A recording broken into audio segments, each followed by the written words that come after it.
खुसमा जाँदै हुनुहुन्छ तर कतिचोटि हाम्रो हात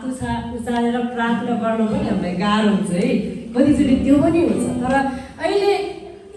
तपाईँले सबै कुरा बिर्सिनुहोस् होइन अहिले जस्तै यीशु ख्रीष्ट आउँदै हुनुहुन्छ यो जेरुसलेमको बाटो भनेर सम्झिनु आउँदै हुनुहुन्छ होइन हामीले अहिले नि पातहरू ल्याएको छौँ हामीले खजुरको त पाएनौँ हाम्रो कमला बहिनीलाई धेरै धन्यवाद बिचरा उहाँले काँडा रहेछ है उहाँले त मुकुट लगाउनु भयो हामीले त अलिकति हातले बोक्ने मात्रै हो होइन अनि हाम्रो क्वायर ग्रुपले चाहिँ होसना गीत गाउनेछौँ अनि एकछिन पक्नुहोस् एकजना भोलिन्टियर गरिदिनुहोस् न ल हाम्रो इसाकलाई बोक्नलाई अनि त्योभन्दा पहिला जोस यहाँ आउनेछ र उसले छोटो पढ्नेछ अनि हामीले गाएर चाहिँ हाम्रो येशू ख्रीष्टलाई चाहिँ साँच्चै नै हाम्रो बाहिरी कुराबाट पनि होइन हृदयबाट नै साँच्चै नै हाम्रो येशू आउँदै हुनुहुन्छ के को लागि भनेर हामीलाई थाहा छैन होइन हामी स्वागत गरौँ है त जोस आउनुहोस् पहिला जोस कता छ अब इसाकलाई बोक्नको लागि हाम्रो सुरज भाइ धेरै रेडी हुनु धन्यवाद है ल तालीमा जाउँ त ल हुन्छ हाम्रो जोसले पढिदिनेछ है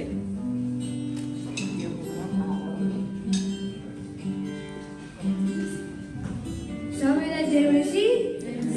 म यौना 12 पढ्दैछु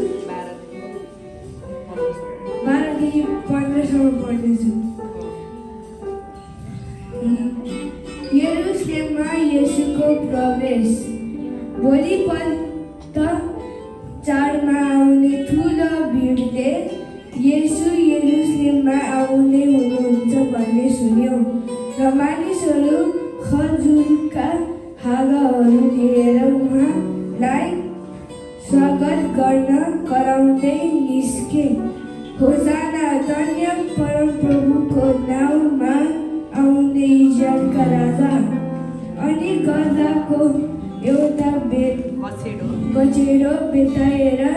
येशू त्यसमाथि चढ्नुभयो जस्तो लेखिएको छ सियोनकी छोरी नडराऊ हेर तिम्रा राजा गधाको बछेडामाथि सवार भएर आउँदै हुनुहुन्छ हुन्छ हामी सबैजना उठ्नेछौँ तपाईँको हातमा त्यो मैले पात छ भने त्यो हल्लाउनेछौँ अथवा हात हल्लाउनेछौँ र हाम्रो राजा येशूलाई चाहिँ हामी स्वागत गर्नेछौँ है त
ज्योतिलाई धेरै धन्यवाद ल।